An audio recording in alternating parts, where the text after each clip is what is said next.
I ate a lot today again. Nasa huli talaga yung pagsisisi. As you can see, this is my last meal. Bumili ako ng birch tree na chocolate and this. Right after kong kumain, by the way, ng bread na binili ko para kay mama. Pero ayaw niya. Tapos, yung putok yon, tapos yung adobo na nakadalawang kanin ako. And look, ang taba ng pisngi ko. Ang dami ko nakain ngayon as in. Pero babawi talaga ako bukas kasi I feel like super magiging malaki yung consequence nito pag nagpatuloy pa. And girl, I don't wanna look ugly and fat. So, for the sake of my peace, this is gonna be the last time na rin. Kasi, kinarma na rin ako kasi kaka-start pa lang ng school and wala na akong pera kagad. So, sabi ko, kanina, para maiwasan kong bumili, is ilalagay ko na kagad sa alkansya ko yung natira. I don't care anymore kung wala akong dalang pera sa school. Girl, I was doing so well. Like, ganito yung nangyayari if I was doing so well. Like, kahapon,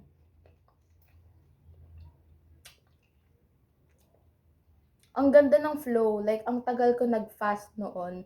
Like, yung last kong kinain is around 3. Tapos, hindi na ako kumain. And then, pagkagising ko, is nagtuloy-tuloy na. So, katulad kanina nung tanghalian, dun talaga nag-spike. Kasi nung breakfast, medyo madami-dami akong nakain and nag-bread kagad ako. May bread, may fried embutido, tapos may itlog. So, I feel like dun na nagsimula maging foggy yung utak ko. Tapos, kumuha ako ng another batch kasi may fried rice na ginawa si mama. Tapos, yung natira niyang skinless, tsaka isa pang embutido. Kaya parang dun na nag-slowly nag-fog talaga yung utak ko. And then, for lunch, nagluto ako ng 2 hamdog, which is, by the way, ang sarap. This is not sponsored, by the way, kasi nga galing yan sa immersion. Tapos, inubos ko yung buong, yung isang kawaling fried rice. Like, ang lakas-lakas pa ng tama ko sabihin kay mama na hindi ko kakainin yun. Tapos, ako lang din kumain. Tapos, nagkasya yun dun sa 2 hamdog na niluto ko na ang liit-liit. Like, girl, as in. Tapos ngayon, after school, na ako sa school, bumili ako ng tinapay, dahil request din, bumili ako ng banana. By the way, bukas na yon, hindi ko talaga kakainin yun kasi magre-restart talaga ako tomorrow because this is definitely not good. Ang look ko, ang laki ng mukha ko. Hindi, babawi talaga ako, no more jokes. I literally said na magiging maganda yung flow ng August and I cannot back down on my own words. And then pag uwi ko nga, bumili ako, for me, dapat 2 puto kay mama na bread. Ang sarap, be. Ang init, ang lambot. Like, tapos for me naman, nag-cheese bread ako, putok, tsaka yung chinelas, na ang laki-laki. Tapos after nun, nagutom kagad ako, kumain ako ng adobo na ulo ng manok. Tapos nakadalawang rice ako. Tapos kinain ko isang putok na binigay sa akin ni mama. Dahil ayaw niya raw. Like, paano natitiis ni mama yun? Like, it's so freaking pathetic. Tapos ngayon, nagpadala naman ako sa impulsive thoughts ko. Bumili ako nito. Like, ang pathetic for the fact na ninonormalize ko to, na mukha pa akong proud sa mga pinagsasabi ko. Pero no, it's just pure pathetic. Because ganito talaga yung nangyayari kapag maganda na yung flow. And it's such an annoying feeling. Pero bukas talaga, I have no other excuses. For the sake of my budget na pagkakasyahin ko pa hanggang matapos tong week na to. And for the sake of my face because I hate looking bloaty and all. Like, it's really gonna affect me. And yung fact nga na possibility na magka-diabetes, no, I'm definitely not manifesting that in any possible way. Because girl, it's gonna be very complicated. And of course, I don't wanna show my face looking like this, okay?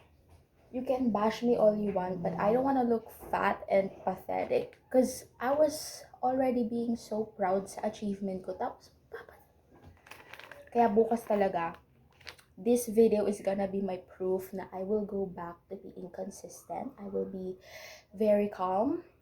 I will not punish myself, I will not starve myself, which leads to binging talaga. And it's such a pathetic feeling, like it's so fucked up. Kaya no, let's not normalize that because we want this August to be clean. Ang laki ng mission ko, especially dahil birth month ko to. I wanna look good and present myself good and confident sa birthday ko, which is August 22. Kaya I really have to work hard para ma-achieve yung kind of peace and confidence na gusto kong ma-achieve special day ko. And I'm turning 17 this month. Like, pag nagpatuloy pa to, it's gonna be so pathetic and immature of me. Kaya, no, cannot back down. And by the way, hindi lang yun yung gusto kong sabihin. Kasi it's been a while since I last do this kind of videos. Kasi nag-focus na ako these days, especially dun sa mga what I eat in a day. Kasi gumawa na ako ng parang vlog na ganon. So, nung una, ginawa ko siya dun sa main account ko. Pero medyo nakikringe ako kasi napapanood din ng kaklase ko. Tapos, minimension pa nila sa personal. And happy naman ako dahil yung iba is sinusuportahan naman nila, like and all. Pero I don't know, I feel it cringe. Kaya gumawa ko ng panibagong account and sabi ko dun talaga magiging consistent ako sa pag-post. Even though ang dami kong nakain ngayon, ipopost ko pa rin yun mamaya. And I cannot back down kasi sinabi ko sa sarili ko, I'm gonna be consistent.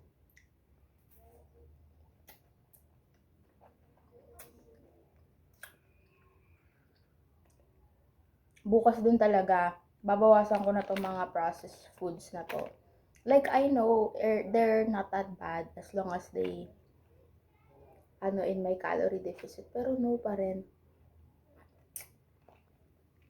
And of course, kanina nga, napaisip ako bigla na, fuck calorie deficit. Like, let me just eat and do whatever I want. Like, kakain na lang ako in moderation. Pero te, sasayangin ko ba yung pera na ginastos ko para lang bilhin tong weighing scale na to? Like, sinacrifice ko yung ipon ko para dito. Tapos sasabihin ko sa sarili ko na fuck that. No. No. No. No. That was a lie. I lied to myself. That wasn't me speaking that time. Kaya, no matter what happens, starting tomorrow talaga, no more jokes. No more pagpapanggap. Kasi kailangan ko i-track yung mga kinakain ko. Kasi nga meron akong notebook din na pinaglalagyan ko ng mga kinakain ko. Tapos ang pathetic naman tignan, 'di ba? Kung puro ka lang laam.